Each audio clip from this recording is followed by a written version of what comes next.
Hi Capricorn, it's Power and Light Tarot coming at you with the reading. Today we have another bombshell tarot reading for you guys. Yeah, we do, and we hope you guys are well. And let's see what we have. Today we're going to use a few, the cards, right, which are based on, the tarot, really, or the tarot is based on them. Or let's see what we have here. Yeah, and let's see what we got with this deck here for Capricorn, Sun, Moon, Rising, and Venus, and anybody else, because these are readings for the collective. Let's see what we have. We have the Two of Clubs. This is the Two of Wands. It is Two of Wands. Four of Diamonds is the Four of Pentacles. So the Two of Wands is really a choice. It can be a crossroads. It can be movement together. The twos are usually about choices by nature. And then, it can also be about two people. So I feel like there's a choice here. And somebody wants to hold on to something. The Four of Diamonds is the Four of Pentacles. It can be, I feel like somebody made a choice to hold on to something in this life. And so what that means is that they either let it go, or, I don't know, they were thinking of letting it go, or just something like that, right? Let's see what we have. What else we have? We have the Ten of Wands. Look at that. And so the Ten of Wands wanted to come out here. There's something heavy that is being laid down. And remember, the fours are also about stability. So every four in the deck is trying to really want stability for us. The Four of Cups is, or she kind of stability. The Four of Cups is on board, but I don't want this just because it's stable. It's kind of like that. You're just bored. And, Four of Wands is, what is the Four of Wands? Oh, the Four of Wands is about stability within your relationship. It can be a marriage, right? And the Four of Cups, I was talking about that. The Four of Cups is like a rejection or unhappiness, right? And then this is about holding on for some type of stability. That's what this is about. This is kind of like making a choice to keep something that kind of supports your emotional, like your emotional support system. Because this is number four, and the number four is the fourth house of Cancer. And Cancer is about security, emotional security, and nurturing, and that's what is important to Cancer. It is also the family, but what's important to them is a close-knit or a strong emotional support system. So yeah, so let's see what else we have for you guys, Capricorn. And and we're using the Moonology cards, and it's time to breathe out. Take time to breathe out. Wow, this looks like a meditation to me. The disseminating moon. Okay, the disseminating moon is the moon that is getting smaller. It's kind of like, I believe it is like the waning moon. The waxing is getting bigger. And so the waning move, wow, take time to breathe out. Somebody is like trying to relax here. They're trying to gain their kind of their stability or their footing a little bit, because here's the Ten of Wands next to it. Something heavy, something's laid down, because that's a completion, the Ten of Wands. Something that was too heavy to carry, bothersome, it could be, about anything, but it's probably about love. It probably is. Let's see what else we have, or relationship. And then we have a win-win outcome is forecast. And so this is Libra, and Libra wants balance, and Libra wants security. That's why these scales are they like to keep them balanced. So Libra is more important to them than a lot of things, is balance and harmony. So we can misbehave around Libra, and sometimes Libra will, for the sake of balance and harmony, will say, okay, knock it off, but it's okay, but kind of knock it off, or something like that. And so here we have somebody is trying to like even the scales out, but when we say a win-win, it could be both for you, because we have a choice. We start the reading with the Two of Wands. A choice is made, and this is when we say a win-win outcome, it could be that two people really want to be together, and now they're coming together, because that is a win-win. Yeah, it definitely is. And then this burden over here, something happened, or somebody has to lay something down in order to reach this win-win outcome. And it is forecast, though, so we don't really say kind of set in stone, because this is what somebody is choosing, but everybody has free will. And one day they could say, I really want that, and I'm going for that, and then the next day, that night, they're feeling stressed, and they go, I don't want that. I don't know why I was thinking I did, or my decision, so free will, right? But for now, it does look like a win-win is forecast here for you guys, Capricorn. And now let's get some astrology cards because we love astrology. Yes, we do. It's ever so fascinating and rich. It's so rich. It is completely underrated because people do not understand the beauty and the complexity and the kind of the magic of it. No, they don't understand that. And so we have Leo, self-confident, loyalty, and creativity. And here's the heart, and the heart has wings on it, right? And there's a candle on top, which is a flame, right? It's like a torch that somebody carries for somebody. And Leo is about passion. It really is. It's about relationships, creativity, self-expression, and self-confident, loyalty, and creativity. Yeah, Leo is self-confident. Especially, a Leo who is definitely in their higher selves. They're definitely self-confident. And they are leaders. Yeah, and this is what makes them leaders because they're confident, right?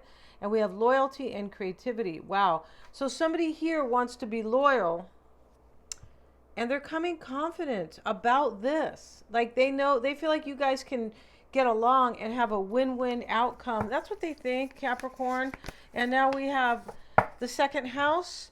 And this is physical security, possessions, material values, and self-worth. Yeah, interesting. So this is Taurus, Taurus's house, right? The second house. It is about money, security, possessions, and resources, and materialism. It is. It can be about the good things in life, right? Everybody deserves those. We're not talking about like, when you have 5 houses and, you don't need that, right? But hey, if you do, right on. This isn't about... it's about having like everybody, your birthright is to have abundance in your life. That is your birthright, right? To have what you want, to have, a nice place to live and things like that. Yeah. And so the second house brings security. And in this reading, somebody also, there's emotional security that is very important here. And that's why this is a win-win outcome, is forecast. And somebody, Capricorn, your person may have material wealth, right? And, we don't criticize that. No, we never do that, right? Because it is our birthright to have nice things. Yes, it is. So let's see what we have here.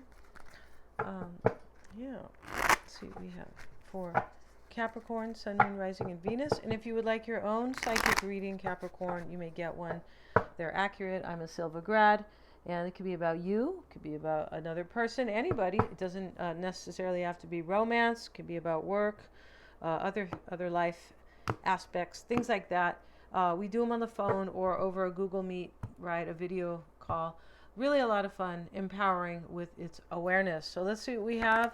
And everything's in the description box below. And in the reading, we already have somebody praying here. Excuse me, and they've made a choice over here with the Two of Wands. They've made a choice and they are praying here, and there's a tower. So this tower showing up next to the Seven of Wands, this is the tower that is laid down kind of. So something happens here and it lays down, it ends something. It brings in a completion, this tower. And with the Seven of Wands in the challenge, there was something that was, a tower came down, but the tower started with a powerful realization, almost like kind of like a really difficult awakening. When you wake up and you go, wow, I thought I really wanted this in my life. Or I thought I was kind of this person and I'm really not. I'm this other new person. Or wow, I really still love Capricorn. And, or I made so many mistakes. Things like that. And so that's what the tower is about. But when the tower comes down, there can be a time for rebuilding, because there is wisdom here when the tower comes down. It just comes in a really hard way. The tower can happen as the dark night of the soul. It can. It doesn't always, but and it is in the root why it's all happening. And the Seven of Wands is in the challenge, and we're going to look at that in a minute. He's very overwhelmed. He could be fighting for himself, defending himself, and he may be resisting.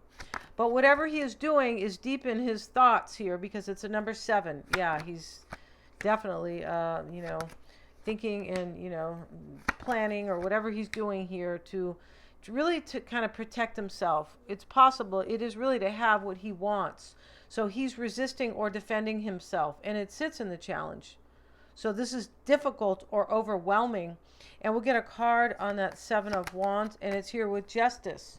So yeah, maybe somebody's married here. They could be. We do have victory and loss. Let's move the camera down. I beg your pardon, you guys. We have victory and loss here. So we do. We also have the Death card. Yes. And the Lovers is in the reading. And this is a choice. And we have to cover these naked lovers. Yeah. How dare they just, wear their birthday suit, right? Yeah, it's against the law here. Not spiritual law, but, man-made law for sure. Let's cover them up. We have a big, it's not really a crystal here. Oh, here's one. Here's a very cool amethyst crystal. And we will put it on the man. It's phallic shaped, so it's fitting, isn't it? Yeah. So let's see what else we have. And we'll move this once again and straighten it out, Capricorn. There we go. All right. So, the majors, the Justice, the Tower, the Chariot, the High Priestess, the Death card, and the Lovers. And the minor cards that are super major here is the Two of Cups. And this Five of Swords is pretty major because fives are endings, and they are challenging chapters that really end. And they don't usually end in a nice way. No, they don't. None of the fives are nice, right? And, Five of Cups, Five of Cups can be regret and grieving. Five of Swords is a defeat. Five of Wands is challenging, maybe too many people. It can be fighting, right? And the Five of Pentacles is lack. So there's nothing good going on with these fives. Really interesting. You know how they say when you're married, if you make it past the 5-year mark, you might stay married. But a lot of marriages end at the 5. So this is a sacred number for sure. All the numbers are sacred. Yeah, they are. And so is geometry and math and all that stuff. And musical notes and those numbers for sure. Yeah, and so here we have Justice with the Seven of Wands in the challenge. This could be a very overwhelming decision, but somebody's been in reflection about this, and the Tower has come down. Once the Tower comes down, nothing is ever the same. It's kind of like somebody goes through the night of the soul or something, and they're like, well, I'm definitely changed here, and I didn't have a choice. Yeah, because of this dark night. That can happen. Knight of Swords, Five of Cups, speaking of the Five of Cups. There's some type of ending here where we see the aggressive knight, and in the recent past with the Five of Cups, which is, like I said, either an ending. This is regret. There's 2 cups left, and that is pertaining to the Two of Cups. That is for you and your person. And the Two of Cups is the mindset here. The Chariot sits in the near future. This is somebody getting into their chariot in order to come to your side, Capricorn, if you'll have them. There's something going on in this reading that not sure what happened, but something happened here between you and this person. It does look like. And if nothing has happened between you guys, they have their own, if this is about them, they have their own issues that they definitely had to deal with, right? And so Ace of Swords is a new beginning with the Five of Swords. This is victory and loss and a new beginning. It's also a decision of clarity, the Ace of Swords. In the environment, we see the High Priestess, and she is the all-knowing High Priestess. And let's see, could be a Pisces or a Scorpio. And the Devil's reversed. Look at that. So this is kind of like somebody who steps out of this can be somebody who unchains themselves from somebody, like cuts themselves free, because the devil, I have to cover these naked people. The devil has chained those 2 people. And sometimes the devil reversed with the High Priestess can talk about somebody really knows that they have to unchain themselves spiritually or like intuitively. They're like, it's time to go here, especially with the Tower above it.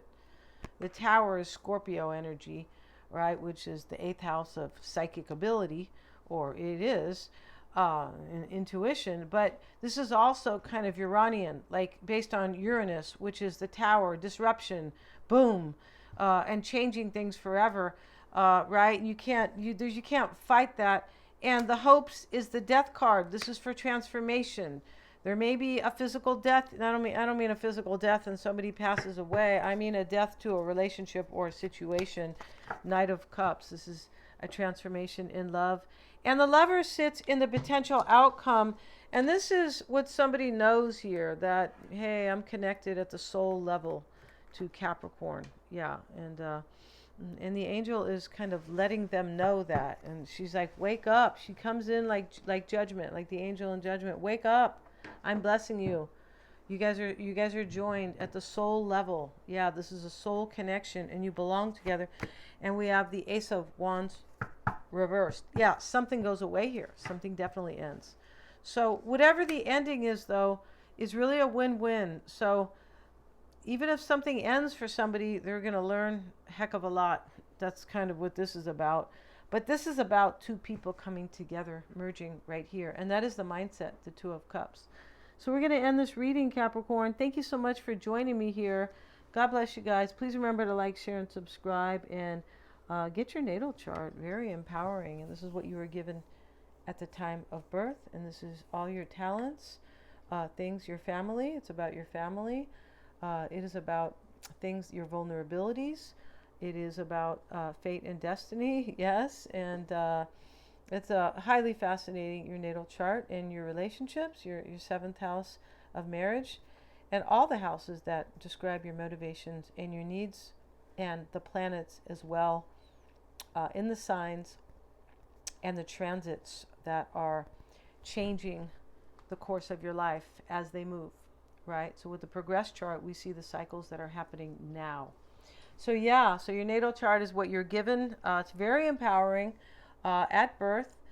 And also your health. Your health shows up in your natal chart. And also, but the progress chart shows you how to deal with whatever you are dealing with. Make the most of your life right now, because everybody has challenges in their chart because of these transits, and they move around. So 1 year, those same two planets that are transiting are aspecting each other in a good way, bringing you, opportunities. But, in another year, they are at a square with one another. So, this is tension and problems and things like that. Yeah, we can't avoid it, right? It's part of life. But that can help you to really really to be smarter in your life, your progress chart, yeah, and your natal. Thanks so much for joining me. Please remember to like, share, and subscribe. Hit the little bell if you would like one of those charts, to further your awareness about yourself. You can click on that in the description box in the calendar.